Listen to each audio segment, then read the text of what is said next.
မင်္ဂလာပါဒီနေ့မှာတော့ကျွန်တော်တို့တဘာဝပတ်ဝန်းကျင်အတွက်အလွန်အရေးပါတဲ့ပြားလေးတွေအကြောင်းပြောပြသွားမှာပါပြားတွေဟာအုပ်စုလိုက်နေထိုင်တတ်တဲ့ insect တွေဖြစ်ပြီးသူတို့ရဲ့အုပ်စုထဲမှာဘယင်မပြားအလုသမားပြားနဲ့ပြားအဖို့ဆိုပြီးအမျိုးအစားခွဲခြားထားပါတယ်ဘယင်မပြားဟာအုပ်စုထဲမှာအကြီးဆုံးဖြစ်ပြီးအလုသမားပြားလေးတွေကတော့အသေးဆုံးဖြစ်ပေမဲ့ပန်းဝီကြီးရှားဖွေဖို့အလုအများဆုံးလုပ်ကြသူတွေဖြစ်ပါတယ်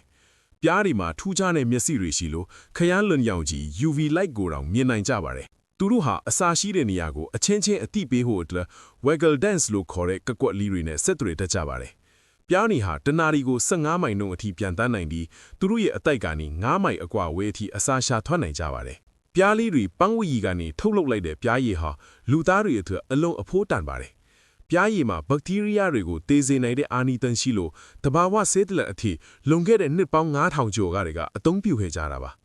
ထူးခြားတာတစ်ခုကပြားတွေဟာလူမျက်နှာကိုမှတ်မိနိုင်စွမ်းရှိပြီးကနန်းနဲ့အယောင်တွေကိုပါခွဲခြားနိုင်ကြတာပဲဖြစ်ပါတယ်။ဒါပေမဲ့ဒီနေ့ခေတ်မှာပိုးသက်စေအလွန်အကျွံသုံးဆွဲမှုနဲ့ယာဒီဥတုပြောင်းလဲမှုတွေကြောင့်ပြားလေးတွေဟာမျိုးတုံးမဲ့အန္တရာယ်နဲ့ရင်ဆိုင်နေရပါတယ်။ပြားတွေမရှိရင်ကျွန်တော်တို့ရဲ့စိုက်ပျိုးရေးနဲ့အစားအစာထုတ်လုပ်မှုတွေဟာအကြီးအကျယ်ထိခိုက်နိုင်ပါတယ်။ဒါကြောင့်တဘာဝရဲ့အလုတ်အကျွေးပြုပြားလေးတွေကိုဝိုင်းဝန်းကာကွယ်ပေးကြပါစို့။အခုလိုစိတ်ဝင်စားစရာဗီဒီယိုလေးတွေကိုဆက်ကြည့်ဖို့ကျွန်တော်တို့ရဲ့ channel ကို subscribe လုပ်ထားဖို့မမေ့နဲ့အောင်နော်ကျေးဇူးတင်ပါတယ်